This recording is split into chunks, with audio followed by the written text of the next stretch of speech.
Shalom Vracha mes amis, aujourd'hui nous allons apprendre à prouver l'existence de Dieu. Il est très important que, comme c'est marqué dans la Mishnah, Da Mashetashiv la Epikoros. Sache répondre à celui qui est épicurien, qui dit que le monde il a été créé en Big Bang.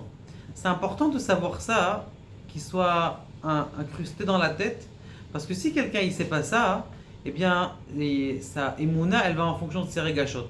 Aujourd'hui, il y a une fête à la synagogue, alors je suis bien, donc je suis religieux. Demain, il n'y a pas de fête à la synagogue, donc je suis pas bien, donc je ne sers pas, donc bon, allez, je peux faire des écarts.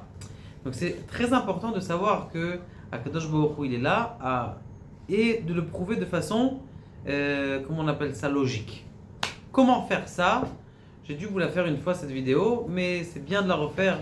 Et pour ceux qui s'associent tous les jours de plus en plus. Et la réponse, elle est comme ça. Je marche dans l'Amazonie. Baruch Hashem, j'ai pris un tioul, j'ai pris 3 jours, avec un minyan bien sûr et un sefer Torah, et nous marchons et on regarde la magique, les choses extraordinaires de la nature, on est très content, Baruch Hashem. Et bien sûr, j'ai cet imbécile de Darwin qui me dit d'ailleurs, bien sûr, c'est l'évolution. Aujourd'hui, il y a eu une apparition une apparition, c'est même pas comment, de 2 chromosomes, et ces 2 chromosomes c'était de 2 cellules, et ces 2 cellules ça fait 3 cellules, et puis après de plus en plus ça se crée jusqu'au singe. Bon, je regarde tout ça, et puis qu'est-ce que je passe? Je me balade et je trouve en bas de mes pieds, magnifique, une belle Rolex. Je me baisse, je lève la Rolex, je dis sympa, elle a l'air vraie, tout ça, magnifique. Qu'est-ce que je me dis? Je dis ça c'est sûr. Qu'est-ce que je veux me dire? Un monsieur Darwin qui s'est dit. Je suis sûr que ça c'est quoi? C'est le Big Bang qui a fait ça, d'accord? J'ai trouvé une Rolex en plein milieu de l'Amazonie, forcément ça a été créé par le Big Bang. Non, il n'y a personne dans le monde qui dira ça. Pourquoi personne dans le monde dira ça? Parce que on sait très bien qu'une Rolex ou n'importe quelle autre montre, ou même si vous trouvez un cure-dent qui était fait en plastique, vous n'allez pas dire c'est poussé là.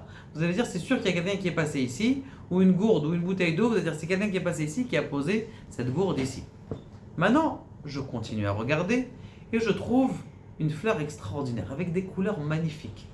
Je trouve un papillon avec des couleurs fantastiques. Je trouve un nid de fourmis très intelligents qui savent chacun se connaître l'un l'autre. Je trouve des oiseaux, on dirait que c'est plus beau qu'un tableau.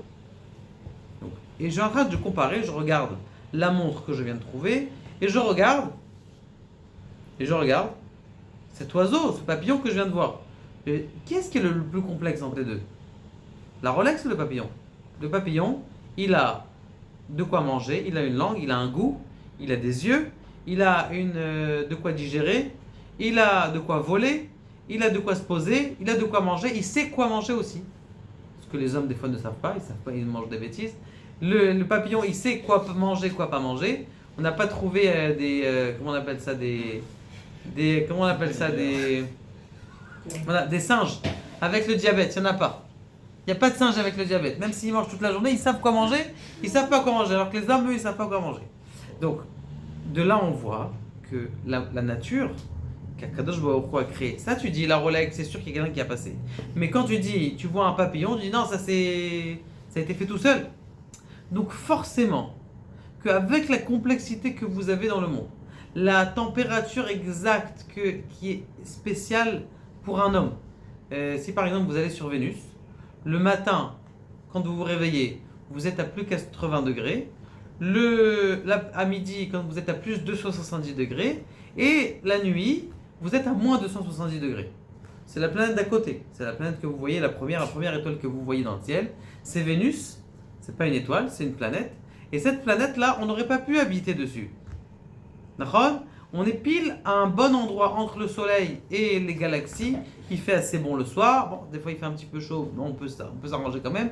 Mais c'est pas à 270 degrés de plus. Donc ça, il faut savoir que tout le monde entier, il a été créé.